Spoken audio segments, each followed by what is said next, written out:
Au bord Sémir et au bord Paris. Voilà, je suis avec eux après, je crois, 5 à 6 mois d'absence. Je suis avec eux aujourd'hui. Et aujourd'hui, c'est le 23 juin 2024, n'est-ce pas? Amen. Et je voudrais parler de la foi qui triomphe du monde. Amen. La foi qui triomphe du monde. Amen. Alors, prenez avec moi 1 Jean 5. On va lire à partir du verset 4. Mais moi, je vais lire. Lisez votre version 8 secondes. Et moi, je vais lire ma version et parole vivante. Tout à l'heure, au bureau, je taquinais la prophétesse, je lui disais, tu vas voir, quand tu vas lire ta version 8 secondes, je vais lire ma version parole vivante. Tu vas aller chercher cette Bible-là le lendemain. Amen. Alors, la lectrice, donne-moi. C'est Kérina. Allons-y. Mais tu as changé. Elle a grandi. Elle a grandi. Ah, ok. D'accord. Ok, super. C'est bon. Allons-y. 1 Jean, le chapitre 5, à partir du verset 4. Car tout ce qui est né de Dieu triomphe du monde, et la victoire qui triomphe du monde, c'est notre foi. Qui est celui qui a triomphé du monde, sinon celui qui croit que Jésus est le Fils de Dieu? Alors, écoutez ma version parole vivante. Car la nature divine qui nous a été communiquée par la nouvelle naissance triomphe du monde. Yes. Carrément différent. Amen. Donc c'est plus proche de la vérité originale, des textes originaux. Je reprends 1 Jean 5, 4. Car la nature divine qui nous a été communiquée par la nouvelle naissance triomphe du monde. La puissance victorieuse par laquelle nous triomphons du monde, c'est notre foi. Qui peut être vainqueur du monde? Celui-là seul qui croit que Jésus est le Fils de Dieu. Acclamons la parole du Seigneur. Alors, les amis, on va aller étape après étape. Je rentre directement dans le message. Comme il y a deux cultes, je ferai une première partie et la deuxième partie au deuxième culte. Regardez bien, je prends le verset 4, les premières lignes. Car la nature divine qui nous a été communiquée par la nouvelle naissance triomphe du monde. Vous voyez, on nous parle de la nature divine qui nous a été communiquée à la nouvelle naissance. Merci de vous asseoir. Bien, je vais me rapprocher de vous. Alors, là, regarde. Quand la Bible est en train de nous enseigner que quand on est né de nouveau, quand on est devenu chrétien, Dieu nous a communiqué une nature divine. Amen. Est-ce que vous comprenez? Amen. Donc Dieu nous a communiqué une nature divine. C'est-à-dire là où tu es assise, là où tu me vois, toi et moi, nous avons chacun, non seulement la chair, mais on a une partie qui est divine. Amen. Amen, amen. Alléluia. Amen. Et le problème, c'est que si tu ne le sais pas, tu vas vivre dans la peur. Il y a une partie de toi qui est totalement Dieu. Il y a une partie de toi qui est totalement le Christ. Amen. Ben, je vais te le démontrer dans les Écritures. Amen. Amen. Amen. On va aller démonstration sur démonstration. Amen. Amen. On va pas bavarder, on va aller démonstration sur démonstration. Voilà, je descends à la chaise, c'est bon? C'est bon. Amen. Je vais me rapprocher un peu de vous. Je vais aller dans Éphésiens, d'accord? Je m'en vais dans Éphésiens. On ne perd pas de vue notre passage de base. 1 Jean 5, le verset 4. Je m'en vais dans Éphésiens. Je ne vais même pas aller dans Éphésiens. Je vais aller dans Romains le chapitre 6. Alors, Romains le chapitre 6, je vais lire le verset 5. Bon, je ne sais pas ce que votre Bible dit, hein, mais lis-moi le verset 5 de Romains chapitre 6. En effet, oui. Si nous sommes devenus une même plante avec lui par la conformité à sa mort, nous le serons aussi par la conformité à sa résurrection. Sachant que notre vieil homme a été crucifié avec lui, afin que le corps du péché soit réduit à l'impuissance, pour que nous ne soyons plus esclaves du péché. Car celui qui est mort est libre du péché. C'est tout, hein. C'est tout ce qu'il dit, hein. Tu vois, c'est tout. Alors, regardez la parole vivante. Je suis dans Romains le chapitre 6 et je lis le verset 5. Il dit, en effet, nous sommes devenus un seul et même être avec lui. Nous lui avons été incorporés. C'est-à-dire Dieu nous a pris et puis il nous a déposés dans le Christ. Amen. On est noyé dans sa personne. Amen. Donc nous lui avons été incorporés comme le greffon à son porte-greffe. C'est fort. C'est fort. C'est fort. Et il dit, si donc nous avons été implantés en sa mort pour mourir avec lui, nous le serons aussi en sa résurrection pour revivre avec lui. Je vais expliquer ça avant d'avancer. Je vais expliquer ça. J'ai besoin d'une personne qui joue le rôle de Christ. Mon frère va m'arriver. Le frère Clay qui a ses lunettes. Voilà, viens. Comment il s'appelle? Steve, viens Steve. Viens s'il te plaît. Alors, le frère Steve va jouer le rôle du Christ. D'accord? Mets-toi là. Non, n'aie pas peur, sois joyeux. Bon, le message que je vais vous prêcher aujourd'hui par le Saint-Esprit va vous décrisper. À partir d'aujourd'hui, vous serez à l'aise dans votre vie chrétienne. Amen. Vous serez très à l'aise. D'accord? Steve joue le rôle de Christ. J'ai besoin d'un chrétien qui est sauvé né de nouveau. Bon, viens. D'accord. Voilà, tu as été tellement volontaire spontanément, viens. D'accord? Donc, elle est la chrétienne née de nouveau. Mais n'oubliez pas qu'elle a un corps, elle a une âme, elle a un esprit. Amen. On est d'accord, non? Amen. Elle a un corps, elle a une âme, elle a un esprit. Alors regardez bien. La Bible dit, dans 2 Corinthiens, le chapitre 5, le verset 17. Lis-nous 2 Corinthiens 5, 17.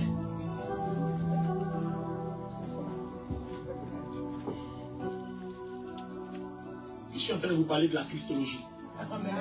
Vous allez comprendre comment Christ nous a sauvés, comment il a sécurisé nos vies. Non, la Ouest, ta foi va changer aujourd'hui. Moi-même, je sais que quand quiconque entend ce message que je presse là, sa foi change.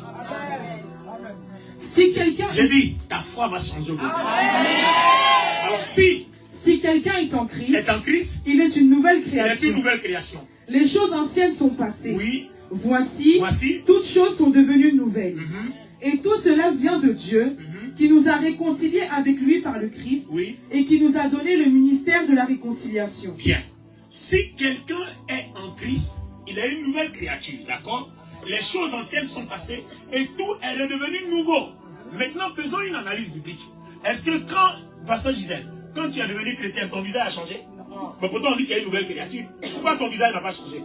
Pourquoi ta taille n'a pas changé? Pourquoi ton teint n'a pas changé? Pourquoi ton nom n'a pas changé? En fait, il ne s'agit pas de ta chair et de ton âme, il s'agit de ton esprit. Ton esprit qui produit la vie que Satan a liée par la mort. Donc Jésus, en mourant, il recrée notre esprit de nouveau. Dieu n'a rien à voir avec le corps, parce que dans Jean 3 et Jean 6, la Bible dit quoi? Le corps ne sert rien, mais c'est l'esprit qui est tout. Et il dit quoi? Les paroles que je vous ai données sont esprit et vie. Donc c'est l'esprit qui est tout. Là, le corps ne fait rien. Notre âme est une volonté que Dieu nous donne de choisir. Soit je choisis Dieu ou je choisis le diable. Je mets devant toi le bien et le mal choisi. C'est ce que l'âme sait faire. Donc tout ce qui est tout, c'est notre esprit. Et quand l'esprit est lié par la mort, c'est sûr que tu vas en enfer. Donc Jésus doit mourir pour délier notre esprit, le recréer de nouveau. Donc ce qui est créé de nouveau, ce n'est pas ta chair, ce n'est pas ton âme, c'est ton esprit. Tu comprends maintenant? Donc cet esprit-là, quand Jésus l'a créé de nouveau, qu'est-ce qu'il a fait? Jésus l'a pris, et comme nous dit Romains, le chapitre 6, le verset 5, Jésus l'a incorporé dans le Christ. Si tu avais un gros manteau, on allait, vous voyez, il a un gros manteau incorporé, vous voyez, regardez. Je fais comme si il a un gros manteau, et puis on l'a mis dans le Christ. Donc ton esprit est incorporé dans le Christ. Et la Bible nous dit que Jésus-Christ habite nos cœurs par le Saint-Esprit. Donc, en dehors, enfin, à l'intérieur de l'enveloppe de notre corps, il y a notre âme, il y a notre esprit, il y a Jésus-Christ et il y a le Saint-Esprit. Vous comprenez? Donc, toute cette scène-là, ça se joue à l'intérieur de toi. Donc, ton esprit est incorporé dans le Christ. À partir du moment où ton esprit est incorporé dans le Christ, qu'est-ce que 1 Corinthiens 2, le verset 16 nous dit? Pendant que tu lis, je vérifie. 1 Corinthiens 2. 1 Corinthiens 2. Car qui a connu la pensée du Seigneur? Car qui a connu la pensée du Seigneur? Pour l'instruire. Pour l'instruire. Or nous avons la pensée de Christ. Nous avons la pensée de Christ. Si tu lis parole vivante, même là, c'est impressionnant. C'est-à-dire, telle est la pensée de Christ, telle est notre pensée. Donc, vous voyez, à partir de l'instant où ton esprit est incorporé dans le Christ, les pensées du Christ deviennent tes pensées. Amen. La puissance de Christ devient ta puissance. La gloire de Christ devient ta gloire. Tout ce que Christ sait, ton esprit le sait. L'onction que Christ a, ton esprit l'a. La force que Christ a, ton esprit l'a. Toutes les gloires du royaume de Dieu que Christ est, ton esprit l'est aussi. Si vous comprenez cette réalité, vous êtes libéré de la peur. C'est pour ça d'ailleurs que la Bible dit, ce qui est en nous est plus grand que ce qui est dans le monde. Pourquoi? Parce que le Christ qui a vaincu Satan, le Christ qui a vaincu la mort, qui est ressuscité, il nous a rendus semblables à lui. Lis avec moi 1 Jean 4, 17.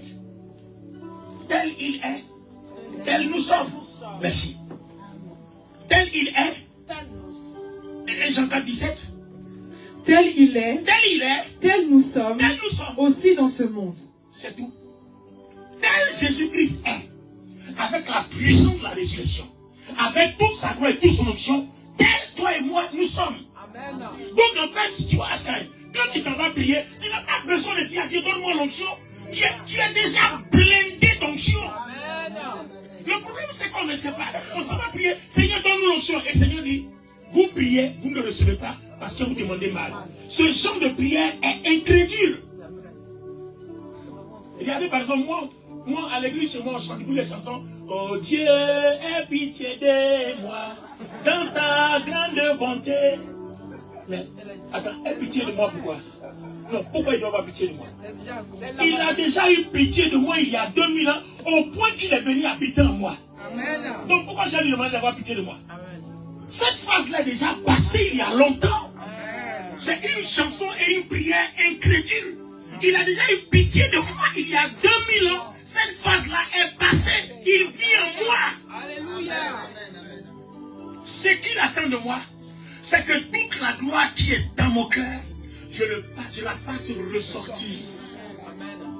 Et le moyen de la faire ressortir, ça s'appelle la foi. Amen. Amen. Amen. Amen.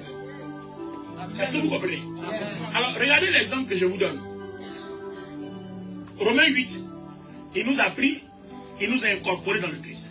Alors, je suppose que le Christ est une bassine. Vous voyez ici, non? Vous avez de l'eau qui remplit cette bassine-là. Prenons ça pour une bassine. D'accord? Et cette bassine-là, c'est le Christ. Et puis on te prend, c'est comme un objet, puis on te met dedans. Si cette bassine-là est remplie d'acide, quand on la met dedans, elle fait quoi?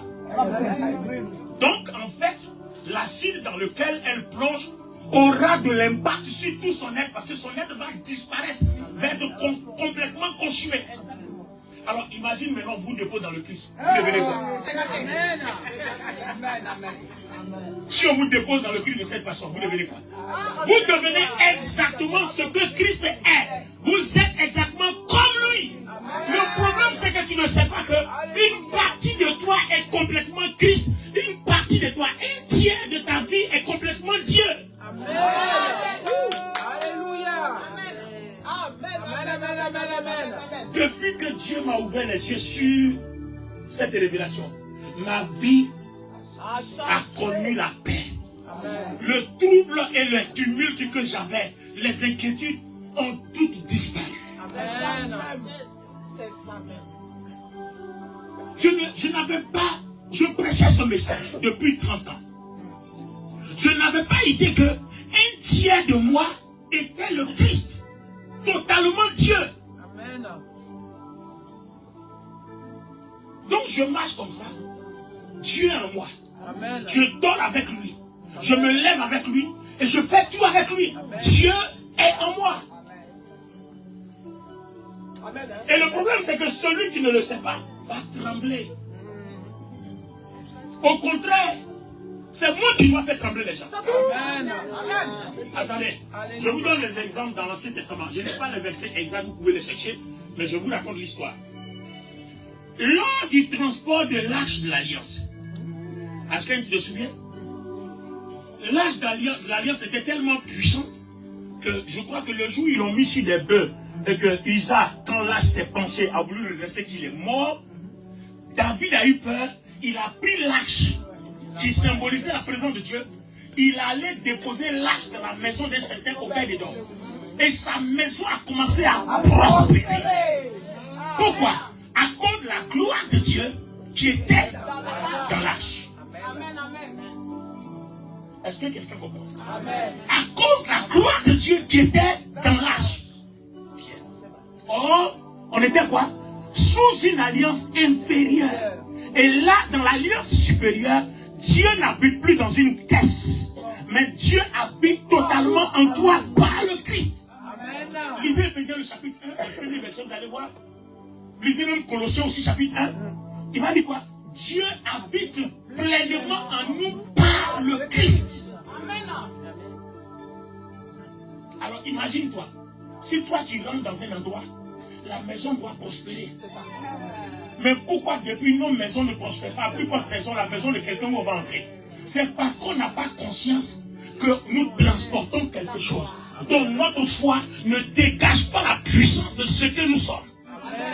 On ignore ce que nous sommes et on ne peut pas dégager ce que nous sommes. Amen, amen, amen, amen. Amen, amen. Alors si le Christ est pleinement en toi, quels sont tes privilèges? Prends Éphésiens le chapitre 1, les versets 3 et 4. Et puis je lis dans ma version parole vivante. Asseyez-vous.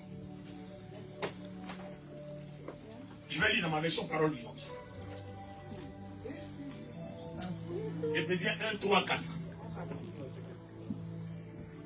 Béni soit le Dieu et Père de notre Seigneur Jésus-Christ, qui nous a bénis de toute bénédiction spirituelle dans les lieux célestes en Christ. Ah, tu vois non? Béni soit, tu nous as bénis. C'est pas fort. C'est pas fort. Attends, je vous lis la version parole vivante. C'est pas fort. C'est même pas fort. Je vous lis la version parole vivante. Éphésiens le chapitre 1, versets 3 à 4. Regardez bien ce qui est écrit ici. Ah ouais, bien lundi là. Va sauter en embouteau au pays, c'est différent, c'est en différentes parties. Il y a le Nouveau Testament à part, il y a les Psaumes à part, c'est en 4 exemplaires. Mais eux, ils n'ont pas la Torah. Voilà, c'est en 4 exemplaires. Il est écrit, loué soit Dieu, le Père de notre Seigneur Jésus-Christ, qui nous a comblés par l'Esprit de toute la plénitude des dons célestes. C'est-à-dire, les dons du Saint-Esprit, les dons de puissance, les dons de révélation, les dons d'inspiration, le fruit de l'Esprit. En tout cas, tout ce qui incarne le Saint-Esprit, tout ce que le Saint-Esprit a, tout ce que le Saint-Esprit est, Dieu nous a comblés. Et regardez, ce n'est pas conjugué au présent. Ce n'est pas maintenant que nous exerçons la foi que Dieu nous comble. Il nous a déjà comblés. Depuis que Christ est mort à la croix il y a plus de 2000 ans, nous en avons été déjà comblés. Donc, dans le tiers que tu as, qui est complètement Dieu dans ton esprit, il y a toute la plénitude des dons du royaume de Dieu. Oh my God! C'est depuis ce jour-là que j'ai commencé à entendre la voix de Dieu de façon claire. Parce que j'ai compris qu'en fait, avant quand on priait, on croyait que la voix de Dieu va traverser notre plafond pour venir à nos oreilles. Alors que ça part de notre intérieur vers l'extérieur. La guérison part de l'intérieur vers l'extérieur. L'onction part de l'intérieur vers l'extérieur. La puissance part de l'intérieur vers l'extérieur. Ce message a bouleversé ma vie. Amen. Cette révélation a bouleversé ma vie. Amen. Et c'est ce qui a fait que je n'ai plus peur de rien parce que je sais que moi, Olivier Bonny, je n'échouerai plus.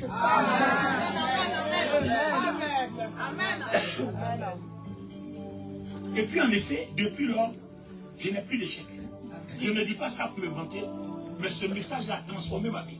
Tout ce que je fais, ça marche. C'est vrai que ça ne va pas comme un avion parce que Dieu n'évolue pas avec toi. Dieu va avec toi étape après étape, doucement, doucement, mais j'évolue. Alléluia. Mais regardez la deuxième partie du verset. Éphésiens 1, 3. Regardez bien. Il a déversé d'en haut sur nous qui vivons dans la communion avec le Christ toutes les bénédictions que le royaume des cieux contient. Bon, moi je dis, moi je dis, bon, une fois que tu as entendu ça, bon, tu veux croire. C'est-à-dire toutes les bénédictions que le royaume de Dieu contient. Dieu dit, il a déjà déversé ça dans ton esprit. esprit. Comme ton esprit est dans le Christ, tout est dans ton esprit. Donc tu veux un mari, fais sortir ça de ton esprit. Tu veux voyager, fais sortir ça de ton esprit. Tu veux tes papiers, fais sortir ça de ton esprit. Tu veux une maison en France, fais sortir ça de ton esprit. Tu veux la guérison, fais sortir ça de ton esprit. Tu veux l'argent, fais sortir ça de ton esprit. Tu veux le pouvoir, fais sortir ça de ton esprit. Parce que Dieu a déversé dans notre esprit toute la plénitude des richesses et des dons du royaume de Dieu.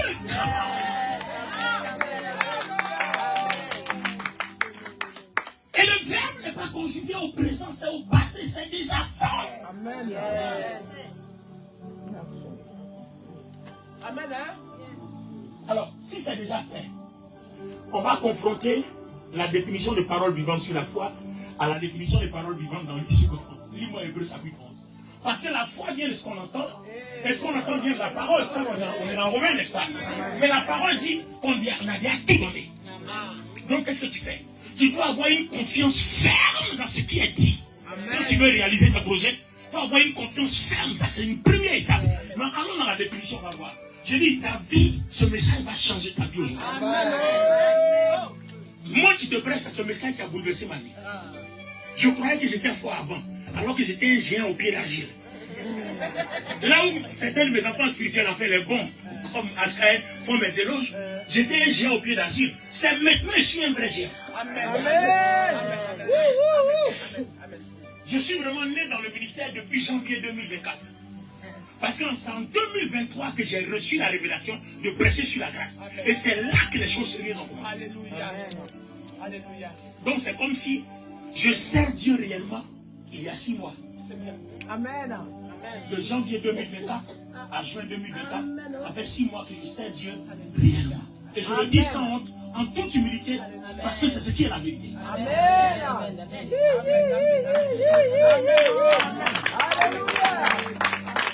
Et je n'avais jamais imaginé que Dieu allait me dire que toutes mes 30 années de ministère passé étaient de la formation et de l'entraînement. C'est maintenant, mon ministère a commencé réellement il y a 6 mois. Parce que c'est maintenant que j'ai le message. C'est maintenant que les disciples et les âmes que j'enseigne, c'est maintenant que je vais les édifier, à les booster et à faire d'eux des rois et des vainqueurs. Un message victorieux et un message de puissance. Avant, on levait les mains, on pensait que la puissance nous venait de là-haut, mais la puissance nous a été déjà donnée de là-haut. Amen. À la chambre haute, la gloire est déjà descendue. Amen. Donc elle part de nous, de notre intérieur, vers notre extérieur. Amen. C'est fort. Ça a changé ma vie, ça a changé ma mentalité. Amen. Alors, la définition de la foi dit quoi dans Hébreux 11? Or, la foi est une ferme assurance Or, des la choses foi qu'on est espère, une ferme assurance des choses qu'on espère. une démonstration de celles qu'on ne voit pas. Bon, parce que tu vois que ça là, on ne peut pas comprendre. Et c'est ça là qui a fait qu'on n'avait rien compris. On ne peut pas comprendre ça là. Attends, quelle est la réunion, on va voir. Attends, quand vous entendez ça, vous comprenez quelque chose. On va dire 3 fois. Attends, faut le lire encore. Or, la foi Or, est la une ferme foi est une ferme assurance assurance. des choses qu'on espère, Oui. une démonstration de celles qu'on ne voit pas. Bon, on va me dire, tu as compris quoi? En fait, c'est pour tout ça là qu'on a passé 30 ans, on a cherché à comprendre. On n'a jamais bien compris. Parce que le problème, c'est quoi? La foi vient de ce qu'on entend, et ce qu'on entend vient de la parole. Or, la Bible dit quoi? Vous connaîtrez la vérité, et la vérité vous affranchira. Mais parole vivante dit, vous comprendrez la vérité, et la vérité fera de vous des hommes libres. Amen. Amen. Connaître et comprendre. J'ai commis pendant 30 ans, mais j'ai compris pendant 6 mois. J'ai commis pendant 30 ans et j'ai compris pendant 6 mois. Et je suis enfin un homme libre. Or, l'autre côté, il a dit, vous connaissez la vérité vous affranchira. Franchement, rejoignez-moi dans Parole vivante. Amen. Je m'en vais dans Hébreu. Je vais lire le même verset. Hein. Le même verset qu'elle a lu là. Je vais lire ça. Vous allez voir. Je m'en vais dans Hébreu 11, dans Parole vivante. Je vais lire ça. Et puis ensemble, on va se parler. Bien. Relis-nous encore ta version. Relis-nous encore. Or, la foi est une ferme assurance Or, la des foi choses est une qu'on comme assurance espère, des choses qu'on espère. une démonstration de celles qu'on ne voit pas. Bien, quand je vais finir aujourd'hui là, cette Bible, vous allez jeter ça, vous allez remplacer. D'accord? Parce qu'elle va nous abrutir toutes nos vies. Regardez ce qui est écrit ici. Dans Parole vivante, il est écrit. Bon, je respecte bien la version Louis II, pardon, parce que il y a des passages qui sont bien interprétés. En fait, j'ai dit ça pour rire, pour que vous compreniez qu'il y a des choses où nous avons le sens vrai qui nous permet d'avoir une foi, une compréhension réelle, au lieu d'avoir une simple connaissance. D'accord? Regardez bien ce qui est écrit ici. Et qu'est-ce que la foi? C'est une ferme confiance dans la réalisation de ce qu'on espère. Et puis il dit, c'est une manière de posséder déjà par avance. Et troisièmement, il dit, croire, c'est être absolument certain de la réalité de ce qu'on ne voit pas. Bien. Je vais vous expliquer. Regardez bien. C'est à partir de là que j'ai compris que Dieu a déjà tout disposé dans la Bible. Amen. Il nous dit, premier palier, premier niveau, la foi, c'est une ferme confiance.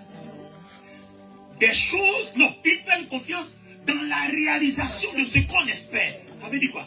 Je veux une maison, je veux une voiture, je veux mes papiers, je veux ouvrir mon entreprise, je veux bâtir un ministère, je veux faire quoi. On te demande d'avoir une ferme confiance pendant que tu veux réaliser ces choses-là. Tu dois avoir une ferme confiance. Mais on a confiance en quelque chose. Donc j'ai confiance à des choses que Dieu a déjà faites par le Christ. Et par le Christ, je sais que je suis déjà béni. Ce n'est pas maintenant que je vais être béni. Toute la bénédiction a été déversée sur moi. Et tout ce que je cherche est contenu dans ce qui est déjà fait. Donc quand je viens vers Dieu, je ne viens pas vers Dieu pour lui dire donne-moi, il m'a déjà donné. Je viens le remercier pour ce que j'ai déjà. Et maintenant je vais me servir de ma foi pour faire sortir de mon intérieur vers mon extérieur ce qui m'a déjà donné, mais qui est à l'état spirituel. Je vais maintenant matérialiser ça par ma foi.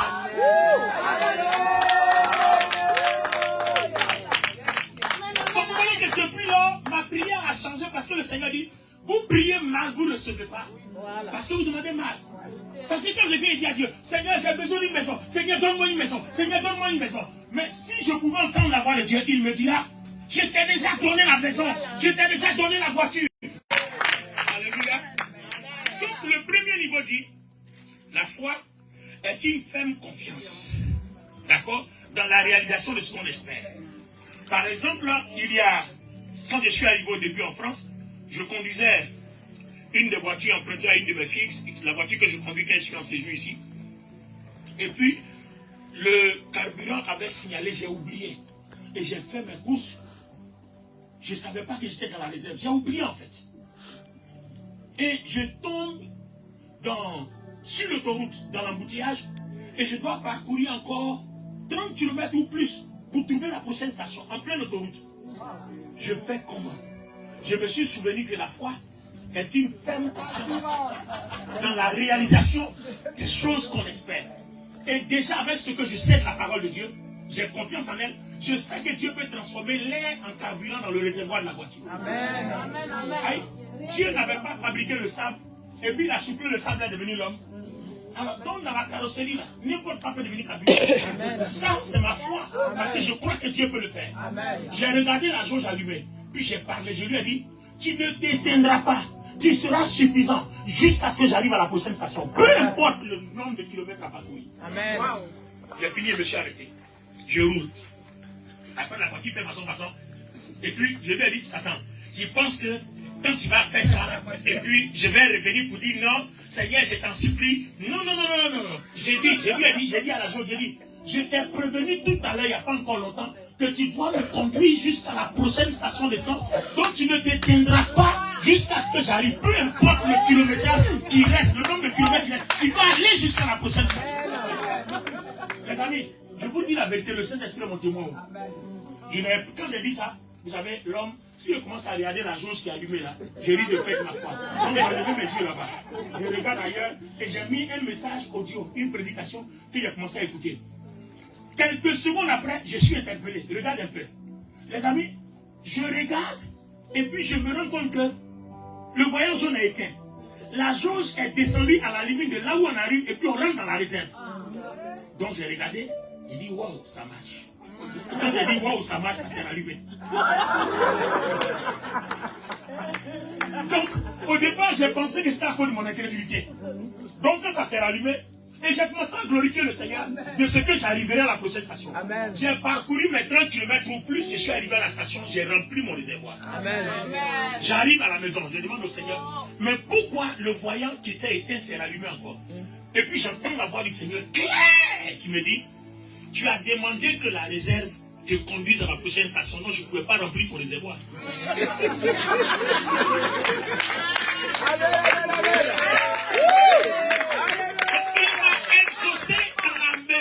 De ma foi.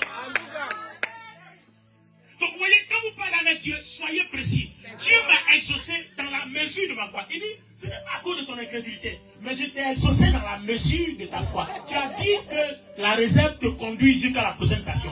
Donc j'ai rempli la réserve, c'est pour ça que le voyant s'est éteint. Et comme tu continues de rouler, tu vas encore rentrer à nouveau dans la réserve. Et comme la réserve peut parcourir au moins 30 km avant que tu arrives à la station, c'est ce qui s'est passé.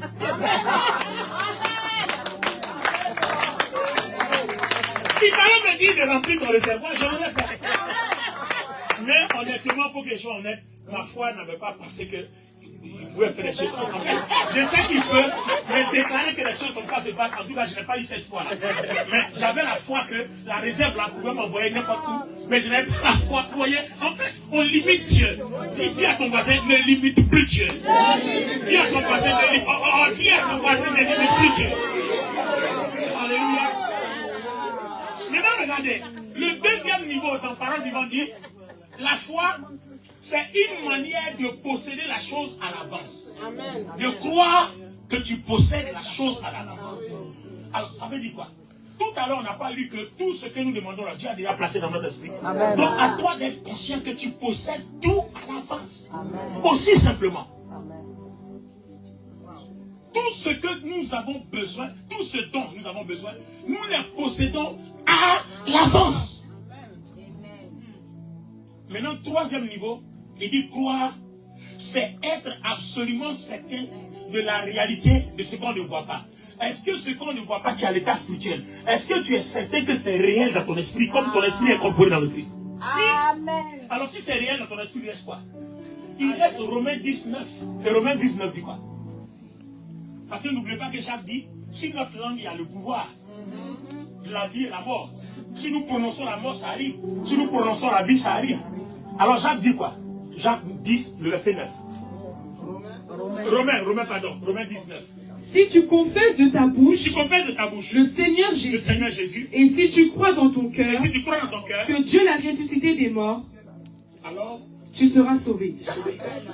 Alors, à partir du moment où tu es certain que tout ce qui est dit comme promesse est déjà réel, que tu le possèdes d'avance, il reste quoi? Il faut les déclarer. Amen. Il faut les déclarer. Amen. Il faut simplement les déclarer. C'est pour ça que j'ai parlé à la jauge. Je lui ai dit que dans mon esprit, il y a la puissance de Christ. Et tout ce que Christ dit là, la nature obéit. Amen. L'esprit de Christ peut rentrer dans ce mur, et puis ce mur-là peut parler au nom du Christ. Amen. C'est comme ça que l'esprit de Christ est rentré dans la poussière, et la poussière est devenue l'homme qui parle. Donc toi, carrosserie de voiture, l'esprit de Christ peut rentrer dedans, et puis conduire cette voiture-là comme un carburant jusqu'à la prochaine station. Donc j'ai parlé, je dis, tu me conduis jusqu'à la prochaine station. Je n'ai même pas parlé du réservoir, j'ai parlé à la jauge.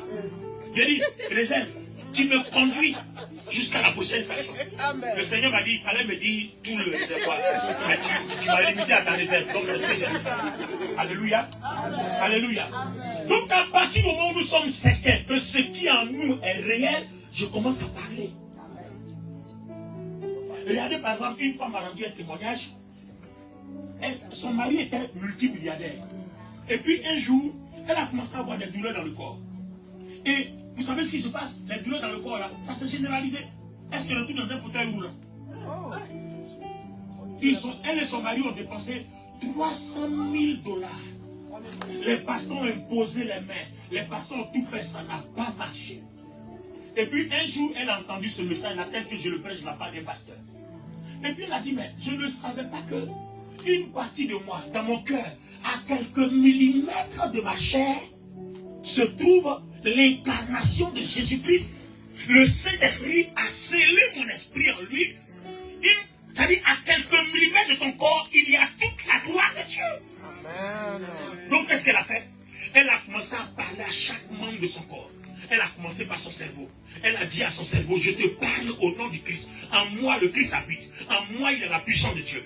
Un tiers de moi est la gloire de Dieu. J'ordonne maintenant que le transfert de la gloire de Dieu qui est dans mon esprit te rejoigne dans mon corps. Mon âme est d'accord que cela soit fait. Amen. Et quand mon âme est d'accord, ma chair, tu es à l'image de mon âme. Ce que mon âme dit, c'est ce que tu fais. Alors j'ordonne que cerveau, tu sois touché. Dieu t'a créé normal. Redeviens normal. Dieu t'a créé normal. Redeviens normal. Dieu t'a créé normal. Redeviens normal. Et je me commande la puissance de Dieu sur toi au nom de Jésus.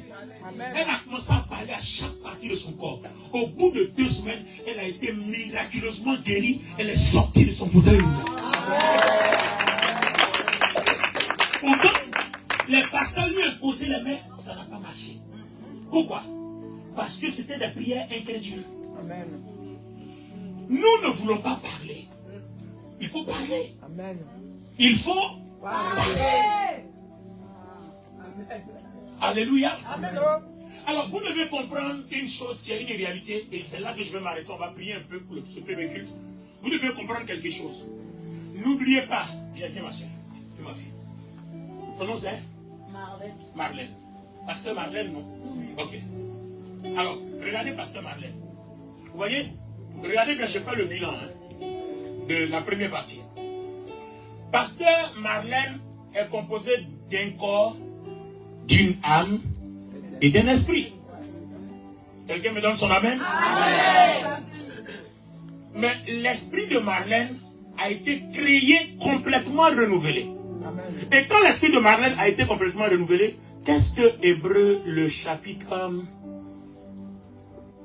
10, 14 nous dit?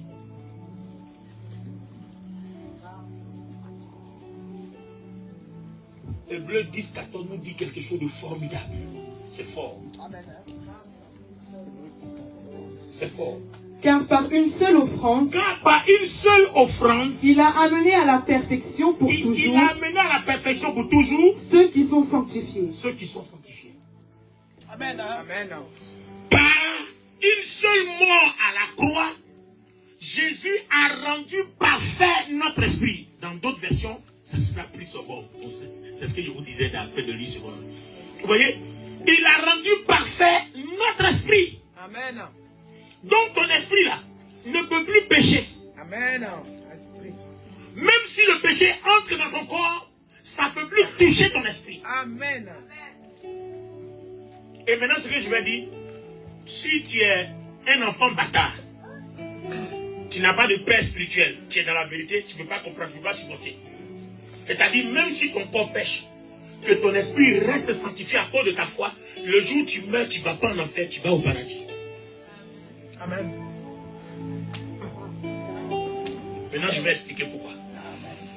Paul dit dans Romains 8, est-ce à dire qu'il faut aller pécher? Il dit non. Parce que pécher, c'est ouvrir la porte à Satan, et Satan peut abréger notre vie. Par exemple, comme tu te dis, mon esprit est sauvé, je m'invite dans l'impudicité. Si tu as attrapé le sida, tu vas mourir. Dieu sera toujours avec toi. Hein. Si tu meurs, tu ne vas pas en enfer, tu vas au paradis. Mais tu as abrégé ta vie. Amen. Il y a d'autres choses dont tu aurais pu profiter. Il y a d'autres gloires dont tu aurais pu profiter. Mais au paradis, tu n'auras pas toute la gloire qui t'est réservée puisque tu as abrégé ton parcours. Donc, si tu as fait un parcours à mi-chemin, tu auras une récompense là-bas à mi-chemin. C'est dommage que tu arrives au ciel et puis Dieu te dit, regarde les milliards que tu aurais dû avoir. Mais à cause des plaisirs de la chair, tu as abrégé ta vie. Tu peux avoir l'hépatite. Rien que payer un bisou, la salive. Tu peux avoir l'hépatite. Imaginez-vous que on vous dise, cette voie-là, c'est 50 km/h. Et puis vous roulez combien? À 150. Soit vous mourrez, ou bien vous tuez quelqu'un. Si vous tuez quelqu'un, on va vous mettre en prison. Dieu sera avec vous. Hein. Il ne va pas te quitter. Parce que depuis que nous sommes rendus parfaits, il n'y a plus d'imperfection en nous. Donc Dieu ne peut plus être en colère. Pourquoi? Parce que Dieu ne regarde pas ta chair, Dieu regarde ton esprit. Amen. Le problème c'est ça. Dieu est esprit. ceux qui doivent l'adorer en esprit, en vérité. Donc les gens qui vivent par l'esprit, en écoutant leur esprit, au lieu d'écouter leur chair, c'est à eux-là qui sont agréables à Dieu. C'est ceux-là. Vous voyez? Donc, quand tu demeures dans la foi et que ton esprit est rendu parfait par Dieu, on dit bien, Éphésiens 2:8, le salut vient par la grâce et par le moyen de la foi. C'est un don de Dieu afin que personne ne se glorifie. C'est un don que Dieu a fait. Si Dieu ne fait pas ça, Satan risque de communiquer encore la mort à notre esprit et Christ doit mourir encore. Or, on dit que Christ est mort une seule fois pour toutes pour rendre notre esprit parfait. Donc la chair, que tu pêches ou tu ne pêches pas, on s'en fout parce que ça n'empêche plus le salut. Mais le problème, c'est que toi, tu t'en fous pas parce que si tu restes entre le péché et que ça ouvre une porte, Satan peut te tuer. Amen. Alors si tu as tué quelqu'un parce que tu ne respectes pas les principes et les règles, Dieu va t'accompagner en prison. Non, il ne sera pas comme toi. Hein. Il sera avec toi dans ton adoration en prison. Tu vas sentir l'onction, mais tu es en prison. Vous comprenez? Voilà. Ils vont libérer les gens sous tes yeux, mais tu vas purger ta peine jusqu'à ce que ta peine finisse. Et si jamais tu es condamné à vie, que tu meurs là-bas, tu vas aller au ciel, mais tu es mort en prison. Tu as passé le restant de tes jours en prison, dans une cellule. Amen. Sans compter tout le brigandage que tu vas subir dans cette prison. Pourquoi? Parce que c'est toi-même, dans ta façon de penser, c'est là-bas que tu as orienté ta vie. C'est pour ça que Romains 8 dit quoi? Avant le verset 5, il dit, tous ceux qui vivent par la chair mourront. Quand on dit mourront, c'est pas forcément la mort physique. La mort physique est dedans. Mais mourir, c'est quoi? Parce que tout ce que le péché apporte par la chair, il y a l'échec, il y a la malédiction, il y a la misère, il y a la médiocrité. C'est tout cet ensemble de choses-là que toi-même tu appelles sur ta vie. Donc en vivant par la chair, voilà ce que tu appelles dans ta vie. Alors qu'en vivant par l'esprit, tu appelles tout ce que ton esprit est à venir vers toi. Amen. Donc vous voyez qu'en fait, l'âme ne fait rien, la chair ne fait rien. Ce que l'âme décide là, c'est ce que la chair fait ou c'est ce que l'esprit fait. Amen. Donc ceux qui vivent par l'esprit, ils ont la paix et puis ils ont quoi? Ils ont la vie. La vie c'est quoi? C'est la réussite, c'est la victoire, c'est le succès. Donc vous voyez que c'est un choix. Donc la vie chrétienne est un choix. Si tu vis par la chair, tu ne vas pas aller en enfer. Dieu ne va pas te rejeter. Non, celui qui dit qu'il va en enfer, il ment. Ce n'est pas possible. C'est pas ce que la Bible a dit. La Bible dit que ton esprit est rendu parfait. Sauf si tu abandonnes la foi et puis tu t'en vas dans les loges. Tu es dans la magie, tu es dans le fétichisme. Si tu t'en vas là-bas, on dit il n'y a plus de sacrifice pour ton esprit. Parce que ton esprit qui a été scellé à Christ, tu allais redonner encore au diable. Donc on ne peut plus rien faire. Mais si tu demeures dans la foi, que la parole de Dieu est ton miroir, que tout est ta Christ, c'est ta force, Christ, c'est ta réalité, si tu meurs, tu ne vas pas en faire. C'est-à-dire que là où nous tous on est là, si personne ne fait fétiche, si personne ne fait magie, si personne ne va adorer un autre Dieu, si nous tous ici on meurt ou la trompette sonne, on va tous au ciel. Amen. Seulement, c'est nos couronnes qui seront différentes des autres. Voilà, parce que la façon dont tu as géré ta vie, la Bible dit quoi? Certains brilleront comme le soleil, d'autres brilleront comme la lune, et d'autres brilleront comme les étoiles. Donc, les disciples même ont discuté avec le Seigneur, qui est le plus petit ou qui est le plus grand. Ça veut dire qu'au ciel là-bas, il y a plus petit et puis il y a plus grand. Il y a des rangs.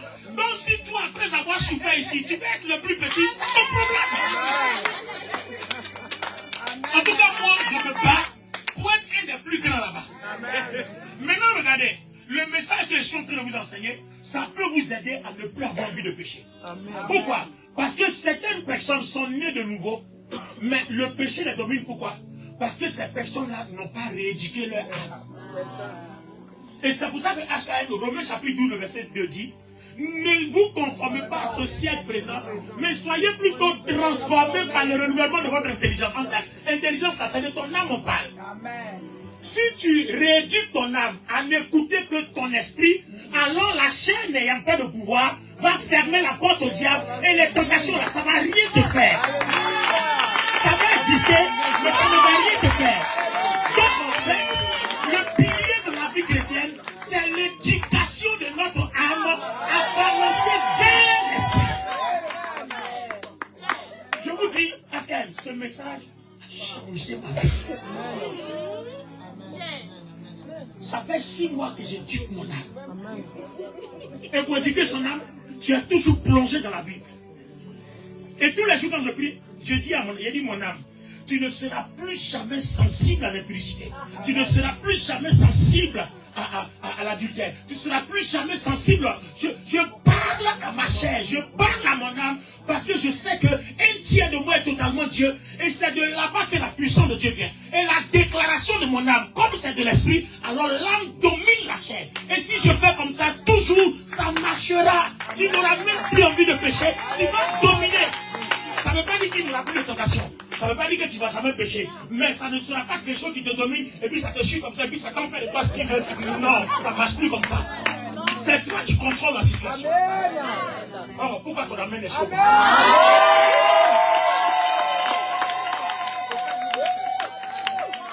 Ce message change ta vie.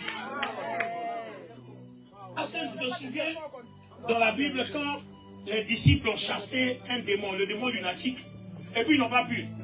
Et puis le Seigneur a dit, cette sorte de démon ne sort que par le jeûne et la prière. On avait mal interprété le passage. On a pensé qu'il y a des démons qui résistent au nom de Jésus et qu'il faut forcément aller jeûner pour que le nom de Jésus soit puissant. Non, c'est faux. En fait, il dit aux disciples, si vous partez jeûner, que vous savez incliner votre âme à l'esprit, alors en ce moment précis-là, vous ne serez plus incrédule et vous serez ferme dans la réalisation de ce que vous voulez faire. À ce moment précis-là, ces démons-là sortiront. C'est ce qu'on va voir dans la deuxième partie du culte. Est-ce que vous comprenez? Donc ce n'est pas qu'il y a des démons qui résistent au nom de Jésus. Non, non, non, non. Parce que le jeûne est une voie de grâce qui permet de soumettre notre âme à notre esprit. Or, nous on pensait qu'avant, on partait jeûner pour avoir la puissance. Mais on faisait la mauvaise manière. Parce qu'en effet, quand on jeûne, si on jeûne ayant pour but de soumettre notre âme à notre esprit pour vivre selon l'esprit, alors la puissance qui est dans notre esprit, qui est du Christ, s'empare de notre âme et notre corps est impacté. C'est à ce moment précis-là que notre corps va devenir aussi le temple du Saint-Esprit, comme le dit 1 Corinthiens 6, 19. Et si notre esprit est rempli du Saint-Esprit par le Christ, et si notre corps est rempli du Saint-Esprit, alors on déclare maintenant qu'on a la plénitude du Saint-Esprit. Et vous savez l'avantage de cette plénitude? Hier, je parlais avec un homme de Dieu qui rendait témoignage. Il dit qu'il est rentré dans une assemblée où il devait prêcher. Et puis il y a une femme qui dit, non, j'ai la grippe, je ne peux pas te serrer la main. Il dit, non, serre-moi la main. Il dit, la puissance de Dieu traverse mon esprit jusqu'à résider dans mon corps. Donc un virus ne peut pas toucher mon corps et puis résister. Quand il touche mon corps, il meurt parce que la puissance de Dieu qui a traversé mon esprit dans mon corps est telle que aucun microbe ne peut toucher ma chair et puis vivre. Il a salué la dame, il lui a fait. Tous ceux qui ont touché à cette dame ont été contaminés, sont plus ceux. Parce qu'il connaît le message. Il a toujours cultivé son âme pour que la gloire de Dieu dans son esprit remplisse aussi sa chair. Pour que la façon dont le Christ habite dans son cœur par le Saint-Esprit, que le Christ aussi habite dans son corps par le Saint-Esprit, puisqu'il sanctifie sa chair tous les jours. Chaque jour que je prie, il faut me voir à ce qu'il y a des je dis à mon corps, je dis à partir de ce matin-là, tu es rempli du sang de Jésus. Amen. Tout ce qui est souillure que le diable, l'ennemi ont déversé dans mon corps, à partir du moment, j'enlève ça. Amen. J'ai fait du bien par la grâce de Dieu par ce message-là, et je rends gloire au Seigneur, en parlant à une personne qui était fatiguée par les histoires des femmes de nuit, mari de nuit. Tous les jours, va se lever, ils sont venus encore. Chaque fois qu'ils viennent, les appels à se gâtent. Tous se gâtent, quand ils viennent, tous se gâtent. J'ai compris qu'ils n'avaient pas le message. J'ai dit à chaque fois, j'ai commencé à enseigner tel que j'ai commencé avec vous. Quand j'ai fini, je lui ai dit, si tu dors, que tu te lèves, qu'il y a les maris de nuit qui viennent, quand tu te lèves, il ne faut même pas pleurer. Ouah, Jésus a gagné. On va crier ouah. Il faut danser pour dire à Satan que dans ton esprit, il y a la solution pour purifier ton corps qu'ils ont souillé. Appelle le sang de Jésus qui est dans ton esprit.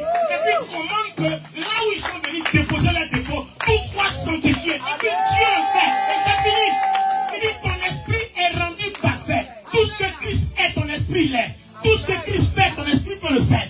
Commande par la puissance de Dieu que la gloire de ton esprit purifie ta chair. Et puis c'est fini. Quand Satan va savoir que il met, tu enlèves, il met, tu enlèves, il met, tu enlèves, il va dire aux gens là, n'allez plus là-bas parce qu'il connaît. On va déposer, il va enlever. Bon, n'allez plus là-bas, allez-y ailleurs. Est-ce que quelqu'un peut acclamer le Seigneur Jésus? Est-ce que Réhoboam peut acclamer le Seigneur Jésus? Est-ce que Réhoboam peut acclamer Jésus?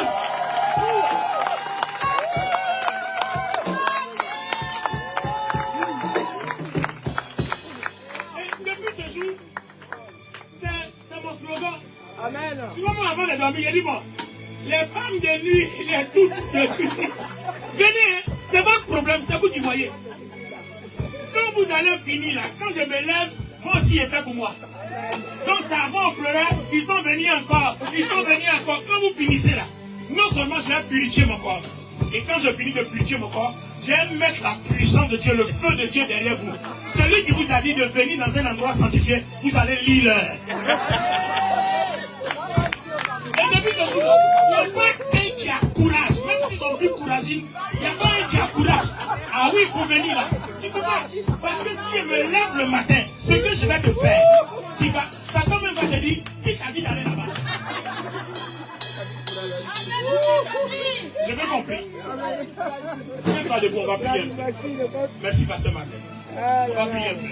J'espère que cette première partie vous a béni. Et on voit qu'est-ce que tu as été béni ce matin.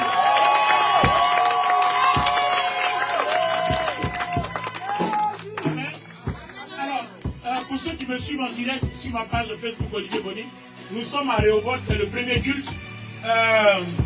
L'adresse est 31 rue Amelin. 31 rue Amelin à 93 400 Dugny.